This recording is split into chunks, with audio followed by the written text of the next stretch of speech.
Today we talk about how can you change your password on your app. We're going to figure out the solution or know how you can do that on your app. So you just follow this ways, then it's going to work with you. All you have to do in first, you just go down, click in this sign down here.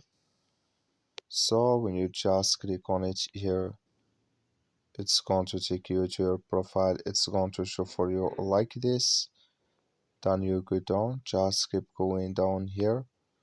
So then you come here to password, you just click on it here. So then it's going to take you to next step here, add here old password and new password. Then confirm password, you click here on same, then it's going to add with you. So that's all you have to do. I wish now you are get it. That's all.